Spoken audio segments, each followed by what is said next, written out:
a story to tell, a journey shaped by memories, challenges, growth, and triumph. I am Femata Omosheko. This is Maya Multimedia, and I'm here with Lala Bayani, an executive director, passionate girl advocate, dedicated student, and second runner-up Miss Sierra Leone. Lala Sidibe. Thank you very much. Can you tell us a bit about yourself? So I am Lala Bayani Sidibe, the Executive Director for the Empowered Girls Advocacy, a painting artist, the second runner-up Miss Sierra Leone 2025, and again, I am a kora player. So it's a lot about me, and I am a student at the Probe College studying Gender and Development Studies, and that's it. To know more about your advocacy. All right, so we started in July 2021. We've been existing for the past 3 years, and so I've been focused on project management, capacity, and team building, and so we've done events like designing your career to become your potential self, walking down memory lane. Sorry, Salon Cultural Heritage, walking down memory lane. We also have menstrual hygiene management campaign, which runs from the 1st of May to the 28th every year. So we started with girls in blind school. I was wondering, how do the girls go through menstruation? So it just came out as a normal thing, but in a different way. So we gave them reusable pads, which will help them for reuse of these parts, and also we've done several ones, and this was my beauty with purpose at the Miss Sierra Leone 2025, which I won, by the way. So it has been a marvelous experience, coming from the area of education, reproductive health, and the cultural aspects of Sierra Leone, because as someone who is so passionate, Sierra Leone has beautiful culture. It has vibrant heritage. It has beautiful food, like music. Everything is there, but we are not preserving it. So my aim was to preserve it, show it to the ones that are here, so they can know what to do for tomorrow. While advocating for another girl, what has been your success story? I love the fact that you called me a girl, because interacting with girls always do give me this feeling of always being a teenager, and it puts me in a place that always cater for how they are feeling, what's their psychological needs at that moment that I am with them. So my success story has just been girls reciprocating to these events. Like, for an instance, we had one that is an influencer who went for the Designing Your Career to Become Your Potential Self event. Now she's proudly enrolling in that space, making it hers and making it easy for knowledge to be passed down through our media platforms, that women are this, women are that. Anything that she can debunk, she can do it through our media platform. And the other success story have been that girls always, I always give them this mindset that they can be themselves and work very hard. If I am here today, I am working 10 times as hard as I am, it means they can too. So the success stories are many. Most of them have knowledge of who they are, what they want to be, and how they want to achieve it. In terms of the heritage, I always tell them women are preserver of our heritage, our cultural heritage. And that's where the adage comes in and say, if you educate a woman, you've educated a nation. So if a woman has the knowledge of our cultural heritage, it means her children will receive it. As that's the greatest example I received from my mom. Why are you focused only on girls? That's a very good question. I'm a woman. I have went through certain things. I have had spaces that I cannot feel. I have had several challenges. I have gone through a lot. So whenever I am there to represent another girl, it's like I bring my own story, but I want to hear what they have to say, how they are feeling. I went through it, but it would be different for another person. Maybe I was able to have knowledge of what happened, but for another person, it's different. You understand? So For boys, boys are also part of the society. But if you look at the rate at which women are enduring these problems, it's higher than men. But there are psychological dealings for the two of them, you understand? So in all of it, I am just here to represent girls. As much as I want to represent men, I am a girl child advocate. That's all I can say. Inspired you to become an advocate, and how has your journey begun? So the problems all started and wanting to be a change maker and contribute and create a very huge impact. I had to like say I want to um, take this role, which is to be an advocate, to speak on behalf of people who cannot, and to bring ideas that can develop these problems into solutions. So that's more reason why I became an advocate. How has your pageant journey shaped your vision? So pageantry was something and always been this image of objectification, and therefore I had to like come in and say I am a woman with presence, grace, and intellect. And having filled this space, it will bring an understanding of how girls should compose themselves, no matter which position you go to. So the idea, I wanted to eradicate the idea that okay, pageantry is not all that goes there and they're living all sorts of life. There are intelligent and beautiful women there. So it shaped my whole mentality by increasing my self-confidence. It also made me to get hold of myself in terms of different stages and just to showcase how beautiful and how intelligent I am to Sierra Leone and the world at large. Challenges have you faced as young female leader in Sierra Leone? Challenges with fund, challenges with accessing other resources, like maybe if I want to organize an event, maybe I will have challenge with sponsors, maybe I will have challenges with the finance aspect, which is to have programs. I will have problems with the volunteers. Let me do not say problems, but I will have hiccups with volunteers, considering how bad our economy is, and they also would want something in return. So when we do not meet at par in terms of those things, it brings challenges.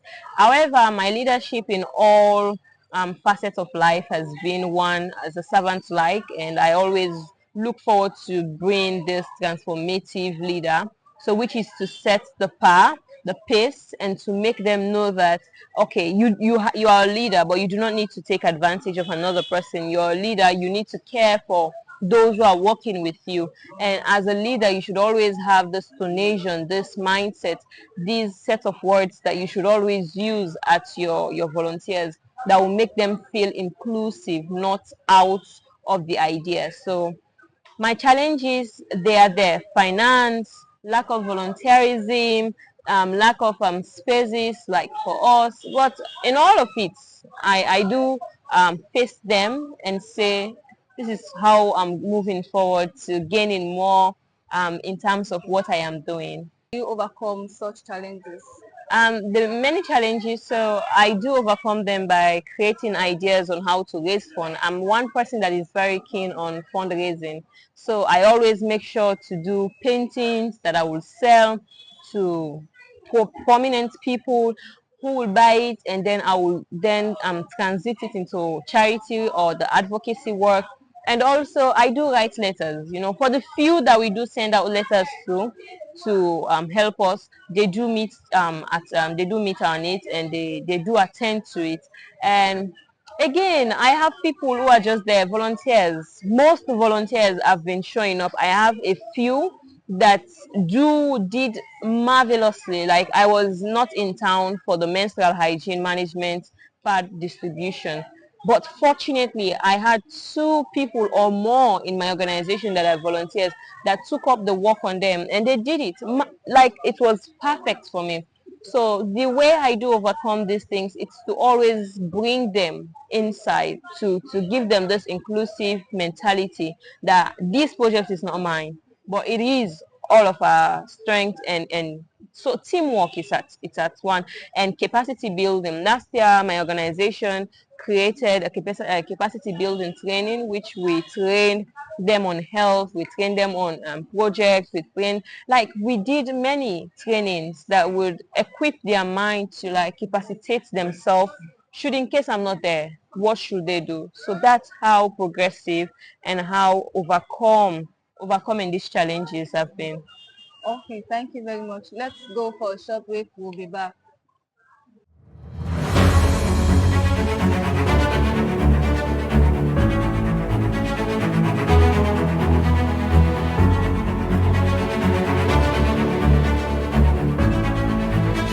Welcome back. Thanks for joining us. This is Tell Your Story on Maya Multimedia with me, Femata Omosheko. Have you benefits from being a beauty queen? I have benefited a lot. For example, it has expanded my network. It has taken me in Sierra Leone as a beauty queen, a Sierra Leonean beauty queen, and it has endowed me with this love and looking up to me as an influential figure. It has given me this zest to do more, not in a rush or in a pressure, but just to do more, just to continue to be the example that I have set to be. And benefiting also with regards funds and other things, they are yet to come. But I believe that great things takes time, and in all of it, I am happy that I came, I saw, and I conquer. So in all of it, it's just praises to God. You balance your role as a student, advocate, and a public figure. So I do balance it by the work I have at hand. For the past month, I was into menstrual hygiene management campaign, and now I am 100% into coming for classes, and also I'm just being around. When you say hi, I say hi. As the public figure, I do my own write-ups. I do my own input with what's happening around us, whether as youth, as women, as girls, as men. Even now we are celebrating men and mental health um, period. And it's fascinating to know that they themselves are going through certain things. So the way I just do it, I use social media. Social media is a powerful tool to disseminate messages on the various aspects of life. And also, when you see me around, just say hi. I do say hi a lot, and I always have this smiling face since the Methodist Girls High School days. It's welcoming, but I just love being around people, and I love to respect people, and I love to always make them feel welcomed whenever they are closer to me, because I believe in humanity. I believe that I am this today, you can be this tomorrow, you can be that tomorrow. So nobody is down there for me, everybody is here, and that's how I always say things. Yeah, that's right. As a public figure, what legacy do you hope to leave behind? I think legacy in one way are the memories you make. And then I believe I have been making a lot of memories. So, because people will always remember you for something. Oh, she did this, she did that, she built this, she built that. She was very strong in this area. She was very vocal in this thing she was saying. Oh, she dressed beautifully. Oh, she's lovely. She is respectful. For me, that's legendary move because not everybody can be that. And if I am all of that in one person, I am a legend. So I believe that being lovely even to you, being welcoming, it's one beautiful thing that yourself will forever have about me. So just like this young man that's passed away, Ahmed Sidi, it saddens my heart to see how young and how fluttered his wings have been in the world. But he is a legend because nobody will ever forget him, because he stood up in a time when nobody could speak against a problem that is arising in our society. So when someone is like that, they are legend for real. So I say rest in peace to him, and my heart goes to the family, and let them remember. They already know that their son is a legend. So let's keep on moving in such light so our light will never dim in the world. If you could give one message to a young girl watching you right now, what will it be? Learn to say no. Our society is not ready for women to be great. So if you learn to say no, it decreases the attention that will destroy your career in the next 5 or 10 years. So learn to say no. And secondly, if you want people to applaud you, you need to create a platform for them to do so. And work hard. Dream, God will fund it. You are loved no matter what you're facing. No, you are not alone, and you are not the first person to have faced such. Myself, I am here with many complaints, but I will never place it in front of my destiny because I believe there is a lot to be achieved if I place my mind on the goal, and so will it be. Just know you're a woman, you are powerful in your own way. Just do you, and the world will accept you for who you are. And I love you all. Thank you very much. Thank you for joining us, Lala. Your story reminds us that leadership has no age, It doesn't. advocacy has no limit, and every girl has the power to rise. Your story matters. Thank you very much. Your story matters. Be bold. Speak up. I have been your host, Femata Umusheko. Keep watching Maya Multimedia.